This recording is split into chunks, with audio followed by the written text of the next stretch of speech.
memberantas korupsi dan melawan judi online adalah dua hal yang disebut dalam pidato pertama kenegaraan Prabowo Subianto saat dilantik. Dan itu nyatanya bukan hanya sekedar pidato, tapi sebuah tekad yang dilaksanakan tanpa pandang bulu.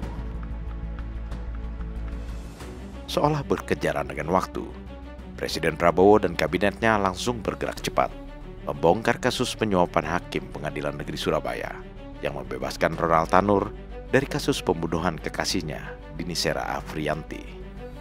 Vonis bebas yang dinilai banyak pihak sangat janggal dan penuh kong kali kong. Kejaksaan Agung kemudian menangkap 3 hakim yang membebaskan Ronald Tanur karena terbukti adanya skandal penyuapan terhadap ketiga hakim. Tidak terhenti di situ, Kejaksaan Agung juga menemukan fakta mengejutkan bahwa kasus penyuapan ketiga hakim ini merembet ke institusi yang lebih tinggi, yakni Mahkamah Agung. Vonis bebas terhadap Ronald Tanur memang dilawan oleh jaksa dengan mengajukan kasasi ke Mahkamah Agung.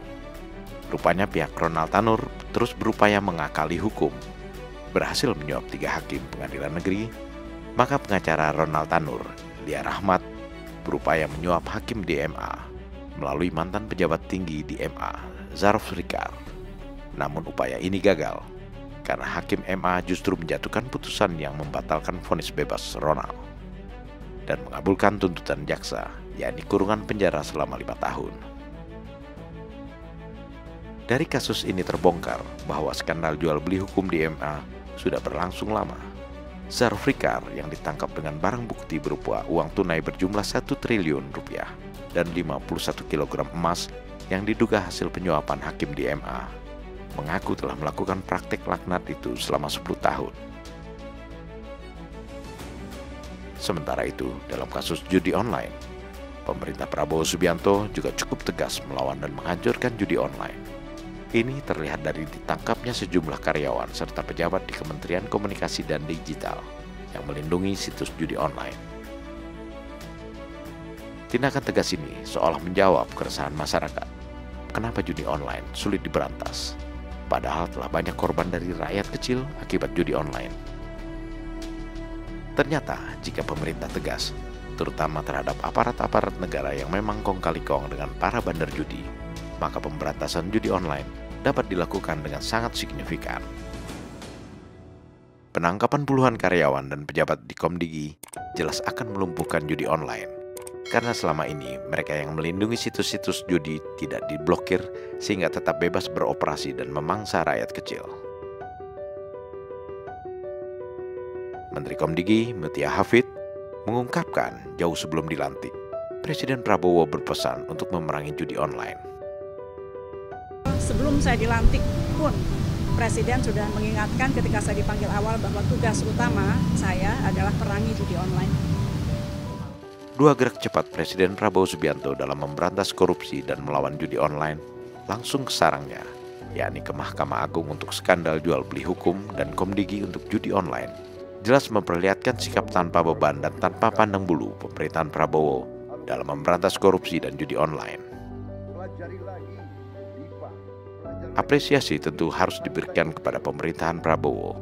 Namun perlu juga diingatkan, kasus suap MA dan judi online mesti menjadi pembuka bagi kasus-kasus praktek korupsi yang sangat mungkin dilakukan oleh pejabat-pejabat yang lebih tinggi daripada mereka yang ditangkap. Korupsi dan judi online bukan kejahatan individual, tapi kejahatan yang terstruktur sehingga sangat mungkin level atas sebuah institusi ikut terlibat.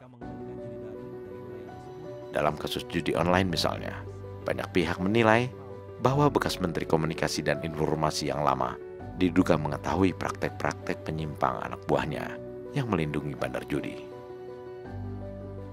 Salah satu hal yang mendasari dugaan itu adalah kenapa kasus itu begitu mudah dibongkar setelah sang menteri lengser. Selain itu, jumlah yang terlibat juga relatif banyak.